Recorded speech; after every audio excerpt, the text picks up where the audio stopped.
Good morning, everyone. It's Renee from Lovely Lavender Wishes, and I am now working on my Steampunk Journal. Just started it, so I'm working on the cover and the spine and the back, and I figured I would take you along and show you how I did this. Here's the cover. Let's see if you can catch the light on that. So here's the cover with chains, of course, y'all. Y'all know me and my chains. Here is the side spine with chains, and then I have this detachable dangle that I distressed, and it comes with a locket at the bottom. You can open this. Whoop. A locket that you could put pictures in or something. And then the back, here's the back. And then the side has another chain enclosure with the gear. So right now I'm just working on the cover, and then I'll get on the inside and do all that. You can see there's not much, there hasn't been anything done on the inside really yet. We'll be working on that. We'll be reinforcing that and doing all that. So usually I start on the covers and then I start my signatures. But today I will show you how I did this cover in case you're interested. It's actually pretty easy. It just takes a little time. So, but it's actually pretty easy. So let's go over how I did this background first. So here's the picture. And so what I started with was a book. It was just a brown book. So I gutted the book and kept the cover. And this is paper right here on the top. So let me move this to the side. So it was a piece of paper like this, a brown scrapbook paper. And all I did around it was take my tearing ruler, and this is already torn, but to show you what I did, just take your tearing ruler, you know, tear the sides. So I didn't have an even look. I wanted it torn along the sides. Okay, and then the next thing you're gonna do is take your ink and just ink up all your sides. I'm just doing this real quick just so you can see how I did this. So in case you would like to do it on your own, take it, make it yours, whatever. So these I did not tear, but I just tore all the sides. And then I inked up all the sides. Okay, easy peasy, just like that. And then the next thing I did was my stenciling. So if you can see on this, I have gear stencils in the background. Here, you can see kind of right here. I mean, after layering, they kind of fade away, but I like the layered look of all the different layers I have in here. So I have this Tim Holtz gear stencil. So what I ended up doing was just taking this stencil and taking my ink, and this is brushed corduroy ink. You could use whatever you have, and then just stenciled my paper.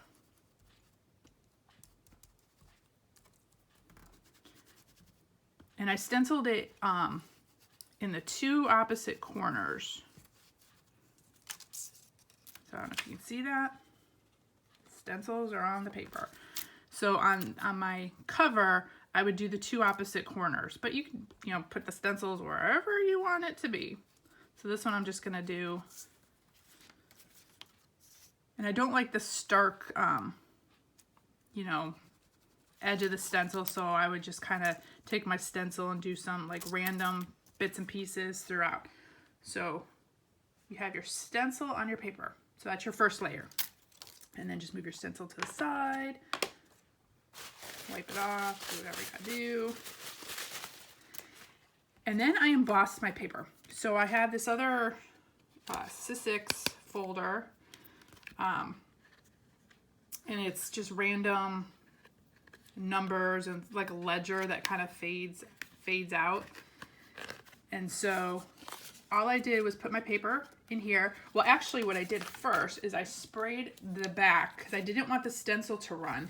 So, because I use Distress ink on this, and if you spray this, the ink will start to run and spread. So I just briefly and lightly sprayed the back of the paper. And then since I don't have a machine, I told y'all in a previous video, I showed you how you can emboss paper without having a machine. So you get your trusty rolling pin, and the camera might move while I'm doing this. So, and then just roll your paper. If you spray the paper with water, it kind of helps, it makes it easier for, I guess, the paper to get in all these grooves and get the embossing done a little bit better. But press hard and roll your pin or your rock or whatever you got over your paper. But if, you know, check out my video on how to do this if you don't have a machine. If you have some embossing folders, you can still get your embossing done. So all I did was put my paper in here. Let's see how it turned out.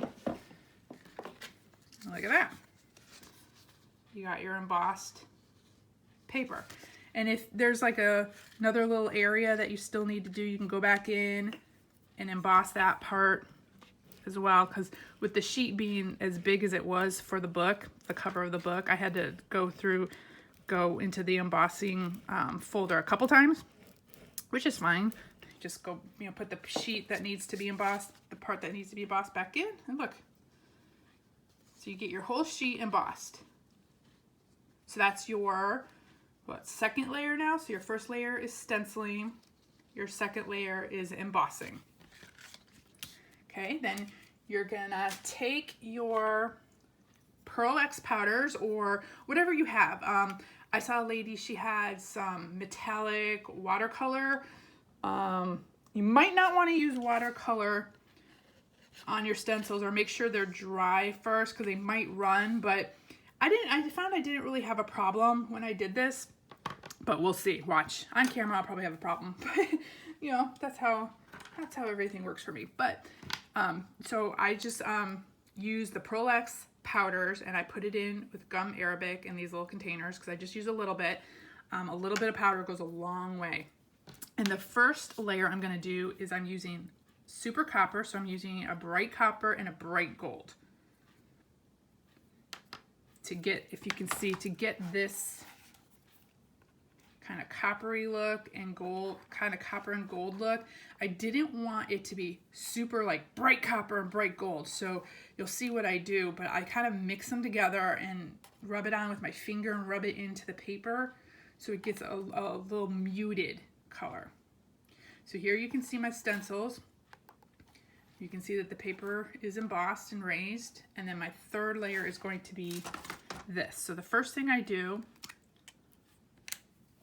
is I take my copper and mix it up real good, because if it's sitting for a while, the powder will drip to the, you know, will settle to the bottom of your container. So you make sure you mix it up pretty well. And then all I did was pick areas and just put the copper down, and then I take my finger and rub it into the paper. So I would just pick random spots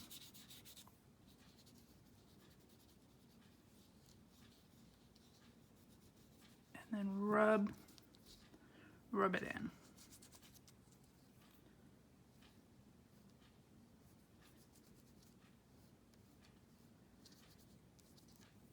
Let's see, a little bit here, a little bit up here.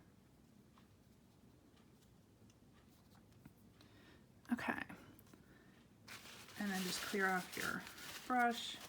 You could rinse it off. I just rub it off on a paper towel, and then I go into my next one. So I'm going to go into gold. So that was copper. I'm going to mix this.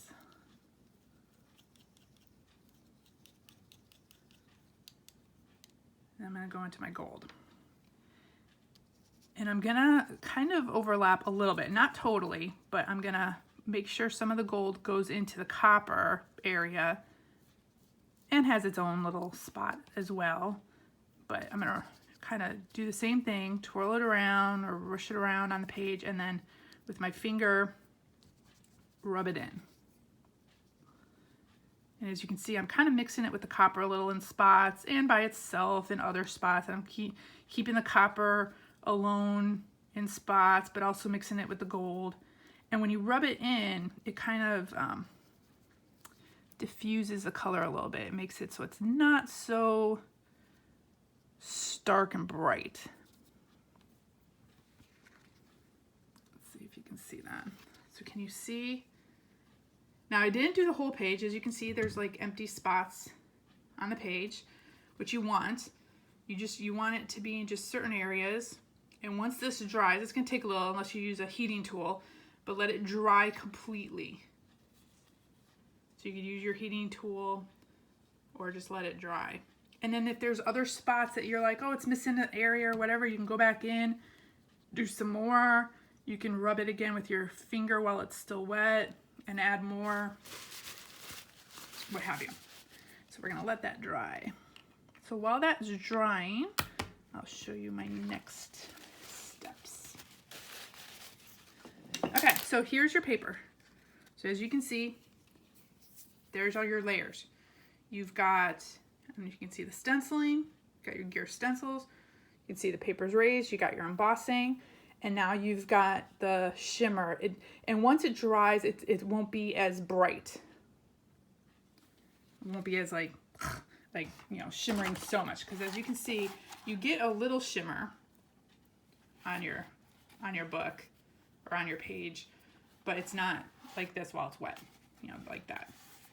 And if you see that it's getting too bright in areas or whatever, you can just wipe it off with your finger, with a paper towel, what have you. So that's how I did the background. So once I had that done, once this dries and once I had that done, I just glued it to the book. Made sure it was, you know, no bubbles, flattened it out, and glued it to the book. So I did that on the front cover and I did on the back cover. So the back cover here, you can see a little bit more. You can see the stenciling throughout. You can see the embossing and then the gold and copper accents. Okay, so once I did that, I got these little rivets right here and put one in each corner. So I don't even need to show you a lot of the rest of it. All it is gluing. So once you get the background done, I just put the rivets on, so front and back. So my page is glued onto the book and I just put the rivets on. That was the next thing I did. Then I just kind of figured out what I wanted on my cover. So you just need to figure out kind of, you know, how you want your cover to look. I had, let's see if I could find the sheet. I had this Steampunk ephemera sheet.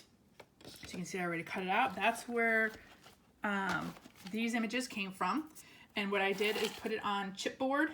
You can see, so it's a little raised. So I glued it on chipboard, inked it around, cut it out and inked it around, this and the butterfly.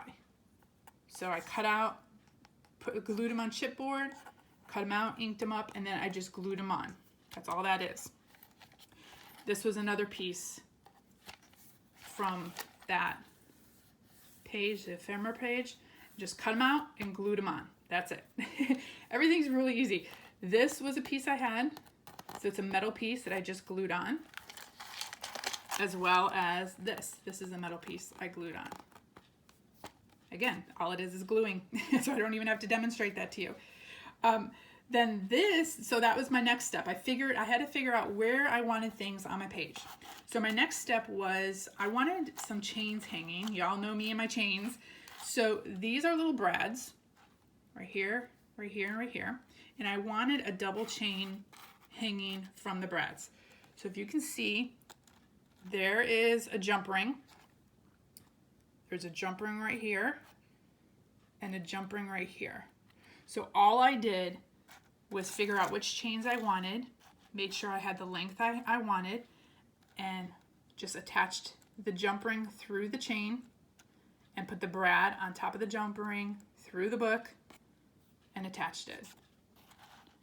Same here. So these two chains were attached to this jump ring, And then I had the same 2 chains, but another length of it. So you attach those 2 chains to this jump ring. And that's it. So that's how that is. Okay. And then this, all it is are eyelets. So I punched holes through the book. 5 holes. Inserted my eyelets. And then took some string and wove some string through here. And you can't see it on this side because I covered it. I'm going to cover this so you can't get all this like poofiness, because all the backings of these the brad backings, you can kind of see them a little bit coming through. So I put a backing on. I might put another backing on so we don't get this raised part on the inside of the book. So I'm covering them up. But this is where the string was. You can see it a little bit. If I press hard, you can see it. I'm going to put it, like I said, another backing on or some fabric over this, or I'm trying to figure out what I'm going to do. But so that hides that. But this is what the backing of the brads look like. And that's what is hidden behind this piece of paper. So there's that. And then these were just metal gears I had. Let me see if I can find them. I had a package of metal gears. So I'm just using those because it's a steampunk album and you gotta have gears, of course. So I just, put them on the book in a way that I thought was cool and glued them on. And then behind here is a gear. And then another piece from that ephemera page. Another little piece from the ephemera page right here that I glued on a chipboard again to get that raised look. So I glued it on chipboard. I covered it with some, I think it was embossing powder, just a thin coat of embossing powder to kind of give it a little shimmery look, if you can see that little shimmery look, and glued that on. So that's the front page right there. And then for the clasp, again, another brad, a piece of chain with a jump ring, and I just attached another gear to that. And then here is one of those butterfly clips that I distressed and like I sandpapered it a little, and then I put some of the Pearl X powders on here, painted it on, and let it dry. So copper and gold again. So that attaches to here. So that'll be your closure right there. Okay, and then this part, again, very easy, y'all. It's just 2, 4, 6, 8 brads that I stuck through the book, and then took a long piece of chain, started it in one corner and attached the brad through, and just crisscrossed it. So went like this, crisscrossed it all the way down, made it go across, crisscrossed it all the way back up, and attached it here, and that's it. And then on the inside you can see where the brads are. So the brads are holding the chain. And that's it for that. Again, it's all very easy, but a little bit time consuming trying to, punch the holes and such. And then this chain, the little chain part, again, another one of those clips that I distressed with a jump ring here. So you have your chain here. So I had my chain, and then all I did was find some different little metal embellishments. A clock here, steampunk hat, a key, another gear, a little sign that says memories, another gear, or a cogwheel, or a gear, cogwheel, and then I had this little locket that is already old and vintage and distressed looking. So I thought that was really cool. And that attaches to the side here. So it's removable. You can take it off or on if you want. And it attaches here to the side, like so. There you go. There is my steampunk cover. So far, this is where I think I'm gonna leave it at this point. And now I need to start working on the inside. And this one, this journal, see this is still drying, you can see it's a little wet. It's gonna take a little while, but that's how I did the background. But this journal, I decided I am not going to do any sewing in it, no lace, no ribbon. So y'all know that that's like out of my comfort zone because I'm always sewing and putting lace and ribbon. But this one I really want to be industrial. So I have hinges, I have brads, I have chain and a whole bunch of other different kind of attachments. So we're gonna try that through this journal. And we'll see how it goes. But you know, I had an image for the cover again, and of course it totally veered off into a whole different, I don't know, different look of what I was kind of having pictured in my head, but it still turned out cool. Like, that's what always happens. I always have an image in my head, I start, and then somehow creativity takes over and it goes off in a whole other direction. But, you know, at the end, like I said, it's always a journey, and I'm just as surprised as to what comes out of it as everybody else. So, but anyways, hope you enjoyed that. Hope this will inspire you to maybe start something that maybe you're out of your comfort zone, or maybe, you know, start your own steampunk journal, and I would love to see pictures if you do. So I hope you all have a very blessed day. I will see you next time, and we'll see where this leads us. I can't wait to see what it's going to look like when it's all done. So I will talk to y'all later. Keep creating. Bye.